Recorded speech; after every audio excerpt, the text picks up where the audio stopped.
I step in the cage, ready to throw. Adrenaline rushing, feeling that flow. Champions fall under the glow.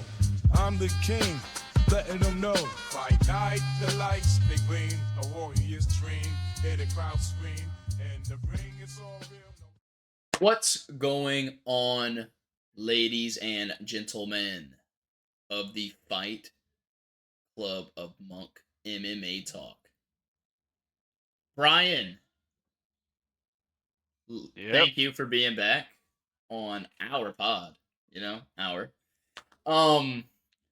Today is the 5th of May. Today we're going to be looking at the UFC Fight Night Sanhagen versus Figueredo Fight Night card that happened on the 3rd of May. Try to make sure everybody knew. Brian, what did you think overall on this card, man? I mean, honestly, overall, pretty boring fight card, or pretty boring fight night. The card might say otherwise. There's some KOs and whatnot, but I don't know. I just feel like it wasn't that interesting. Maybe I just say that because it's a bunch of randoms. But it's just my personal opinion. Hold up. It's not. It wasn't that boring. Last two fights kind of set the cards in motion for more that could happen in the UFC now. No. I'm not talking about the main fights. I'm just saying in general. Okay. The fight night was not as good as some other ones. Okay, that makes sense. All right. Getting into this card, Sanhagen versus Figueredo. Huge fight. Because this decides who gets the next title fight, I want to say. So, let's look into this card. Brian. All right. First, we're going to start with the performance of the night. Ryan Loder versus Amzamat Bokeev. Right, Brian? Am I right? Yep. Ryan Loder versus Azamat Bokeev. So, looking at this fight, from what I seen, performance of the night, so the knockout was absolutely clean. I'm sorry I cannot show you guys today the knockout. Last video I was able to on Spotify. YouTube took it down for copyright. Some that's ridiculous. Fake made up word. I mean, ridiculous. Okay, makes no sense. I'm just educating the world, not making a profit, but it's fine. I'll deal with it until I get rich and famous. So starting off, Loder got absolutely payad in the face. So I'm gonna explain what happened. He had him against the cage. The Russian guy had him against the cage. I can't think of his name. Bokeev. How you say it? Azamat Bokov had him against the cage. He was he had him closed, basically up close next to each other. Old boy Loder trying to move to his right to get some space away. He lands a right on him, I want to say, and kind of stuns him. And then as he's moving away, he catches him with a left to clean it up. And once he hits him with that left, old boy just fell to the ground. First round, and it was it after that. I don't think much ground and pound happened. I think once he went to the ground, he was, dozed. He dozed off, almost freaking with the bed. And the ref's like, stop it, please. He was losing. Honestly, he was losing that whole fight up until the point where he got knocked out. And as soon as he got hit with that hook and then just fell to the ground, I mean, he didn't even try to defend it or stop it. He just covered up, hauled up, and bro, I think bro hit one of these, and then I think the ref was like, "That's enough. No, don't kill this man." Basically. So, I do think this could be. Let me see something. I want to see if. Okay. They both got performance of the night. I was making sure that it wasn't just one fight, because I was gonna say this for a prelim card. This one also got, but it was this was a good submission as well for that one. I seen it. It was like I think a rear naked choke. But for the prelims, I think definitely best performance of the night, especially by knockout. getting into the main card, though, we're going to look at Jeremy Stevens versus Mason Jones. I would say Jeremy Stevens, as everybody, well, as some know, the hardest hit 145er in the UFC. Who the fuck is that guy? Yeah, not last night or not on Not Saturday. on Saturday. As Connor I mean, put it, who the fuck is that guy? Okay? Bro is not the hardest hitting 145 pounder. no. I mean, it was a good fight. Don't get me wrong. And they were up until the third round, they were both trading shots. I think the third round is really what decided it, and I think Mason Jones knew that, which is why he played it so safe in the last round. But I mean, going into the third round, they were both beat up pretty badly. The stats say otherwise, honestly. I Yeah, mean, it Mason Jones, shows Mason absolutely yeah, destroying the him. stats don't show the full story, to be honest. Yeah, like I'd say more of watching the fight. You're like, okay, like both of these guys were trading. Like I give it to Jeremy. Jeremy was throwing, like he was throwing, but I mean, bro, overall at 8 takedowns out of 12, like that's Yeah, man. insane stuff. I think within the first round that he almost got a rear naked choke win, but the bell went off, and or no, it was. I swear, I just watched the clip. You're How's probably there? right. There was no Yeah. submission attempts. How? So it had to have been like towards the super end of the round. It must not have counted it. But you have Stevens on the ground just fighting for his life, just like trying to make it through, and he got murdered. He got killed in the octagon that night on Saturday. Yeah, but I mean, younger fighter tends to win more often than not. So yeah, it didn't come as much of a surprise to Mason me. Jones, the probably 10th best hard hitting 145 pounder right now. All right, probably not the best, but he did enough to get his win over a alum UFC fighter that has a long journey in the UFC. Jeremy Stevens, of course. That dude has been fighting the UFC for a long time, and great win for Mason Jones. I think that should bring him up at least in the ranking a good bit. On to the next fight. We're gonna look at Santiago, which he's Go very ahead and known. try to pronounce that last name. Ponzinibbio versus Daniel Rodriguez. My boy Daniel tatted up. Jeez. Um, round 3 knockout for Daniel to get the win. Santiago has been in the UFC for a while as well. I'm pretty sure he's the flashy fighter that does like all the backflips and like stuff like that. You know what I mean? Like he's like going across the cage doing backflips on people's stomachs and bellies and trying to chase them down. I So know who you're talking about. That's not him. is that not him? I thought it No, was. the dude that does that is a Brazilian guy. I know who Okay. you're talking about. Yeah. So seeing this fight, Brian, what did you think? Say the least, man. Thank God this knockout happened when it did, because if they went the distance, they would have not gotten performance of the night. That was, I mean, it was pretty. It was like watching two old men fight for the last seat at the bingo match. You know what I It mean? was that Like bad? it was Jeez. pretty boring, if I'm gonna be honest. But no, I mean, Daniel Rodriguez. I mean, hit him with it was like a 6-piece combo and knocked him out at the end. It was kind of crazy he got that many hits off, but I mean, it was good. And now he also put the world on notice for his incoming rap career. D Rock, coming out with his new album. So Hold up, guy. now we have Hey, that to look forward to, I guess. he might sign y'all album, bro. He might sign y'all CDs, a new mix. Oh hell no. I will say I did not get to watch this fight, so Brian probably has a lot more context than me on this one.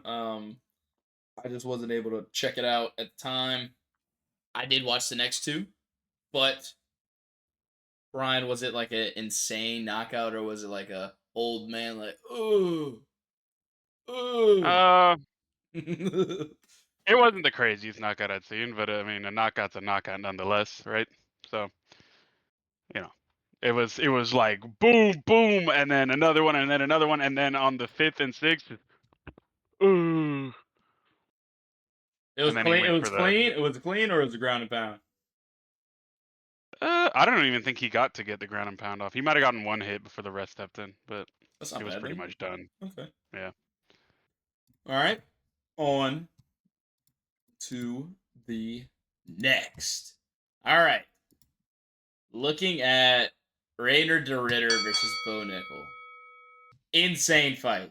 Like this to me deserved probably performance of the night for especially for de Ritter. Because going into this, Nichols, um, Bo Nickel's sister actually went to Nichols to play soccer at my college. Hey, fun fact. Fun fact, if nobody in the chat knew and viewers knew, and Brian, you didn't know. I So didn't need to know that. you Don't did. care. You Bo do Nickel got care. destroyed. That's what matters. All right, Bo Nickel. So basically, what happened in this fight is that what people thought Bo Nickel was gonna do to De Ritter did to Bo Nickel. Like it Yeah. absolutely tore him apart. And no shame to Bo, like top wrestler NCAA, like ever probably. And coming into the UFC, him thinking that. I mean, he was on a massive win streak. I want to say I think he's like 8-0. Going into this, definitely I want to say fan favorite. And you have him like he got taken down by the Ritter and like just taken out. Like the shot that made Bo Nickel finish was a knee to the liver, and he just went down and like a sack of potatoes, and he was done, bruh. He was done. I was so surprised. I thought Bo was actually gonna take another win, but looking at this, the Ritter, I think I think he just beat somebody else too. That it was Holland. Yeah. He just beat Holland. That's what I wanted to make sure. So Holland, another esteemed fighter in the UFC, but I mean he's not the greatest, but he's a great fighter. I think he got him by submission, and then him coming into this, giving Bo Nickel his first loss in the UFC to a knockout. I think this guy could be on a run. Maybe going for who did Kamzat just fight? Just last fight and broke his front. Robert Whitaker. I think that him and Robert Whitaker might be able to fight next. I would say because I'm pretty sure that's what Bo Nickel. If he would have won this fight, that's who they would have put him up against next. Was Robert Whitaker. I don't know. Because I want to say, let's look at the ranking here for the middleweight class, and let's see if that middleweight. Actually, low key, I hope they do give him Robert Whitaker or someone in the top 5. So you Just, got, like, I don't. There's no point in him fighting anybody else, honestly. I guess they might have updated it already, because I guess Bo Nickel was never on them. Was Bo Nickel No, ranked? they haven't updated it yet. Reiner Okay. de Ritter was number 13, and they haven't moved him up yet. Okay, so I think Martin Vittori is about to fight soon too, or did he just fight? He might be about to fight soon, so I don't think they give him. I don't think they give him Jared Cannonier. I could see the Robert Whitaker move. Dude, Paulo Costa hasn't fought in a while too. Like he's been absent. That guy's out of his prime anyway. Yeah, he's like on a play. Yeah, No one wants to see he's that 4 fight. losses. It's either I could see. I would want to see What? Reiner de Ritter versus Cal Baralho. Baralho. Number 6. That would be a good fight. I love this guy. That would be a Baralho, good fight. Going back to the last pod when we talked about the nerd clan, the fighting nerds, he is part of that. Him going into that, he's a great fighter. I'll give it to him. He is really good. But like okay, so the Ritter either has Robert Baralho, possibly Adesanya. Possibly. I don't see who else would fight Adesanya in the meanwhile. Maybe Cannonier. Maybe. Imagine they do another Sean Strickland Adesanya fight. I feel like it's just like it's so pointless. I feel like I don't know. I Like think if they did, I think Sean Strickland would lose because I think Strickland's fighting style is really boring and like yeah, I think that not great. it's not that good. That's why he got pieced up so bad by Blue what's his face. Duplessis.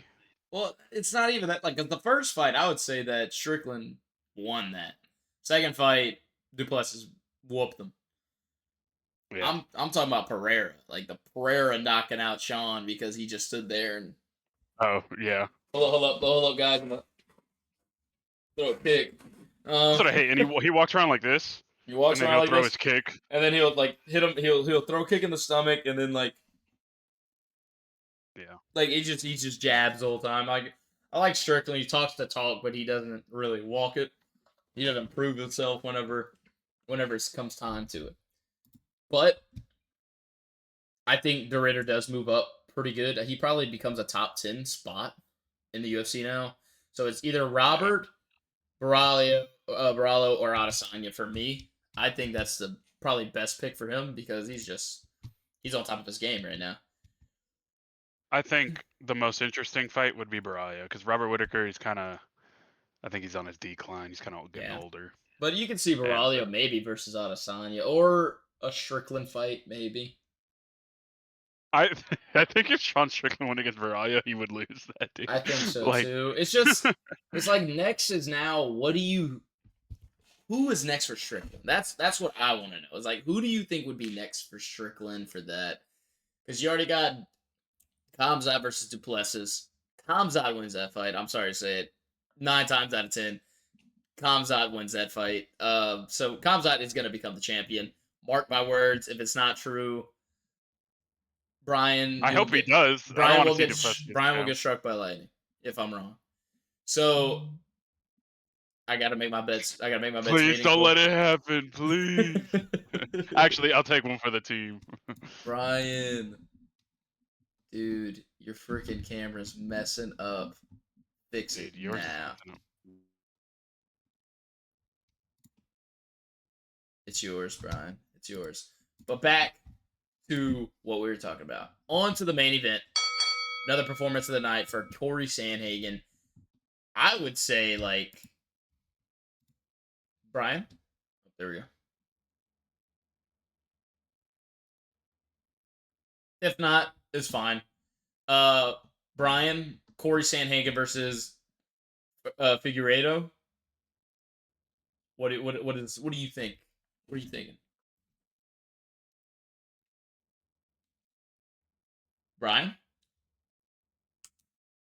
Sorry guys, we're having some technical difficulties. I'll go into it. Figueredo. All right, Brian is gonna be back in a second. All good. Computer exploded. It should be fine. Going into this, Cory Sandhagen versus Figueredo. This fight huge for the bantamweight. Huge bantamweight title right here.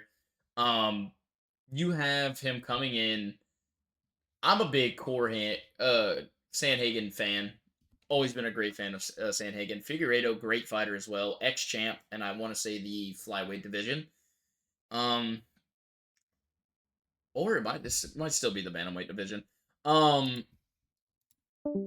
But overall, Sandhagen absolutely did the work that he was supposed to. Took him down. You could tell by the strikes. You have 92 total strikes thrown by Sandhagen, only 8 by Figueredo. Takedowns on both sides. Sandhagen was able to get 2 out of 2, while Figueredo had 2 out of 5. So the stuffing on Sandhagen's part was good, while Figueredo wasn't able to hold Sandhagen to his feet. Significant strikes. You have absolutely Sandhagen going in there. His fighting style is he's an intense fighter. He's sticking to you. He's got great length in both of his arms and his legs, so his reach is good, so he's able to go out there and get his distance really quick and really well, especially with his legs. That's where he works everything, and he's great with jiu-jitsu. Him getting the submission win over Figueredo. Actually, no, it was knockout. So he got the knockout win over Figueredo, and Brian is back, guys. Holy crap! Technical difficulties. I have. He has returned. Don't worry. All right, I'm getting into the Sandhagen versus Figueredo. I was talking about the takedowns and Sandhagen absolutely destroying Figueredo. Like, Figueredo's a great fighter as well. I'm a big Sandhagen guy. Love Sandhagen. I always thought that he should have got the title. He's to me like a Justin Gaethje of the bantamweight division in a way, but just better. Just like a lot better skilled I on the can see ground that. and jiu-jitsu. But going into the second round, they stopped this fight. Yeah, Figueredo was on the ground. I mean, he was getting pummeled, but the way that that Sandhagen moved, because I'm pretty sure he went for a submission attempt, and his knee got caught, and Figueredo basically I'm not gonna say he gave up, but I think he tore something in his knee, or his knee might have popped out of place while he was Yeah, punching and something adjusting. happened. So Figueredo was like, yeah, like basically done. They were like stopping it, and then that was basically it. Tough loss for Figueredo, being an ex-champ, but I'm seeing this fight. Sandhagen is definitely getting the title shot after Marab versus Sugar Sean O'Malley. You I would think? say it. Oh yeah, I think that fight for sure. What about like Jan? It's the Petr Yan. Oh, I didn't even think about that. It's not obviously it's not going to be Umar because they just fought. But I mean, Petr Yan is the only other contender right now. That's Yeah, up but there. like I feel so bad for like saying it. Yeah, okay, so Nurmagomedov loss. Font win. Font Barrera win. Yadong win. Okay, yeah. Okay, so Peter Yan versus, because Rob's gonna beat Sean O'Malley again for sure. And then I'd say probably Sandhagen versus Sean O'Malley next. If that's the way that they're gonna work it, it would probably be Sandhagen versus Sean O'Malley, unless they wait out another fight, which I don't think Sandhagen's gonna do. He wants to get back in there. He always wants to fight. He wants to get in there and do his work to show his worth for this belt. So either he gets Sean O'Malley after that, or he'll wait it out until Peter Yan versus Marab again, or at least whoever wins. From what we hear in the UFC and like everybody's camp is that Sugar Sean O'Malley locked in. He put down the blunt, and he put down all the trolling and stuff like that, and he's taking his camp serious this time, and he's gonna beat Marab. No, you're not. You're not doing it. You're not gonna beat him. You know why? You're just not better. You're not gonna beat him on the ground. He's gonna take you down easily like he did last time, and he is gonna whoop for you. the sake of the fight, I hope he has been practicing his ground game because honestly, that was the reason why he lost last time when he lost the title because he had no ground game. I think Destroyed. as long as he's learned to at least defend it, not necessarily learn how to grapple, but how to defend it, Yeah. then I think he's got a chance because he is good on his feet. Oh no, his striking Probably better than phenomenal. Marab too. Striking better is phenomenal. I'd give like low key Marab like an Alexander Volk build, just with better like defense. Like their striking almost to me is the same. Volk's definitely got the better striking, but like they kind of have like the same setup where if they're striking, they're like they're like they coming in and like they move and then take down. That's it. Yeah, but of course, like you're saying, the Marab is probably the best wrestler that bantamweight's ever seen. So He it's beat you're tipping the scales here. he beat a Nurmagomedov. He Yeah. beat Khabib's cousin, or that might have been his. I think his cousin. I don't think his brother. I don't know. One of them, dude. They're all They're all the somehow. same. They're all the same. Yeah, they're all clones. Basically. But he beat him. Like this, Marab is no joke. Everybody hates Marab. I love Marab. I think Marab is 10 times funnier than Sugar Sean. Like I think this dude goes in there, puts in his work, shows him what he does, and he gets it done. for sure. Like I think Marab is the real deal. I think he's gonna be champion for a long time, or at least for a while, for a couple years, until he probably figures out he's like, do I move down or move up? Do I move down or move up? I feel like he would move down though, and maybe get a Pantoja fight. You think he'd move down? I don't think he would move up to fight Volk. If Volk You know what? still, I don't think he's big enough to move up. Because that's I what I'm think then saying. he's putting on too much weight. He's pretty short, like pretty Exactly, small guy. exactly. Yeah. Yeah.